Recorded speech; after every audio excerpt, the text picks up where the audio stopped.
Hello everyone, how are you today? Welcome back to Pacific Front channel.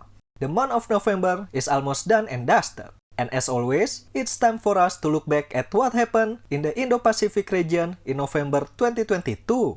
The highlight of the month is of course the Indo Defence 2022, where high-profile defense agreement and procurement were signed between Indonesia's defense companies and their international partners. I covered some of them 2 weeks ago, so I won't talk about it again today. What other stories happened this month? Let's find out in today's video. Let's start with Indonesia's Rafale procurement plan. On the 15th, the Indonesian Ministry of Finance granted approval for the Ministry of Defense to obtain up to $3.9 billion in foreign loans for 3 separate proposals to sustain the Indonesian Air Force combat capability. This includes a second batch of 12 to 18 Rafale and the procurement of Qatari Mirage 2000. Although I can't find what the third proposal is, I assume it's for the training, weapons, and related equipment to support these fighters.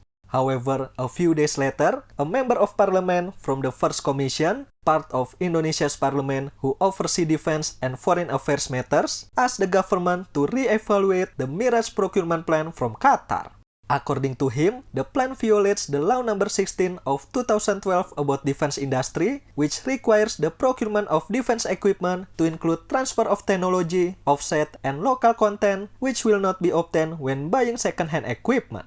Will this notion be considered by the government? Possibly not. This week, we also heard about Indonesia's F-15EX procurement plan, when the US Secretary of Defense visited Indonesia to discuss defense cooperation between the two countries.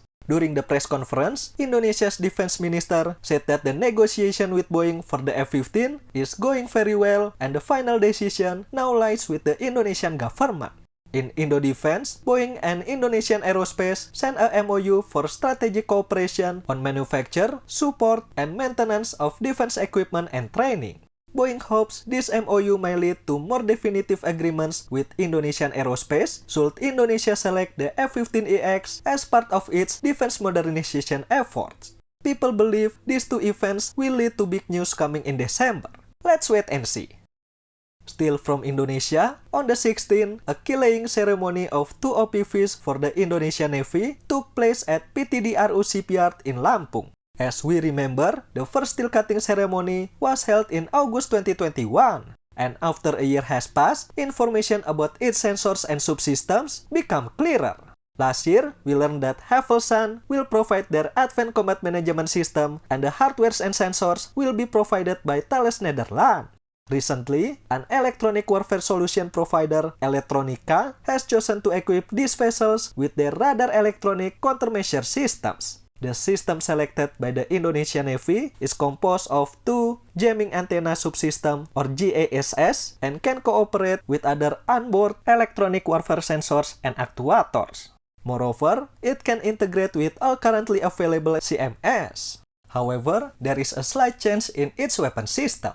If last year I said that it will be equipped with Exocet, after Indo Defence, it is reported that Roketsan will provide the Atmaka missile instead.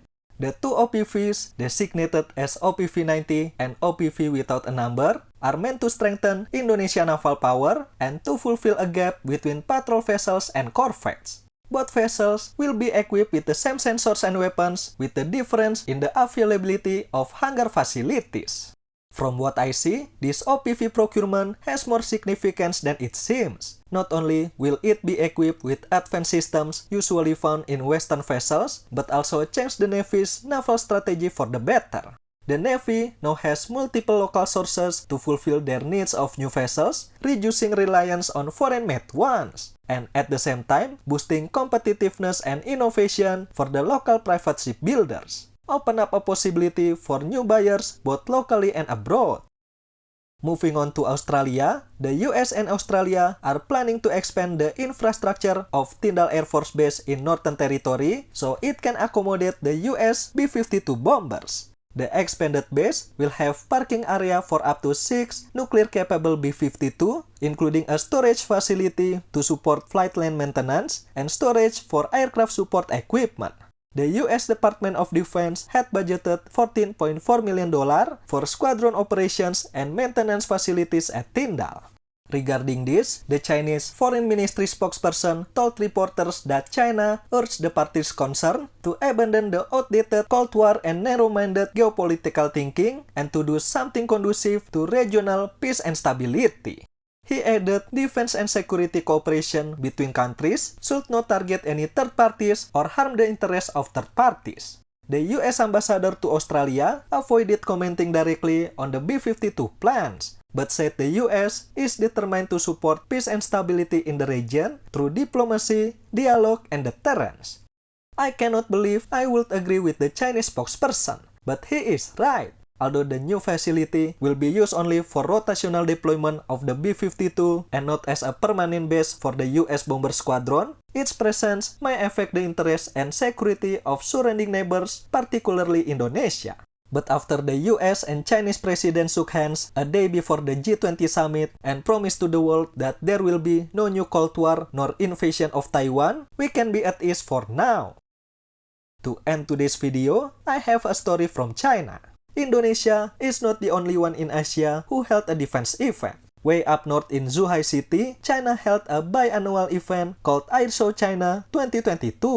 This year's event featured over 740 companies from 43 countries with thousands of products being displayed both online and offline. 121 aircraft performed in the sky above Zhuhai City, and military aircraft like the G20 with locally manufactured engines, U-20 tanker, and the Gongji-2 drone made their debut at the air show. This air show was also a place to showcase the latest Chinese equipment. Some of them were the Winglong 3 UAV, a much larger and more advanced variant of the Winglong 2, the MD-22 hypersonic test platform with a speed of Mach 7, range of 8,000 km, and maximum takeoff weight of 4 tons, and a 1:2 scale model of a Taihang turbofan engine with two-dimensional thrust vectoring nozzles. The Air Show China 2022 was held from 8 to 13 November. If you haven't watched my coverage on the Indo Defence 2022, you can watch my full playlist right here or by clicking the link in the description below. And that's it for today. 4 stories in the Indo-Pacific region in November 2022. What do you think about these stories? Did I miss something? Let me know in the comment section below. Thank you for watching everyone. I'll see you in the next one.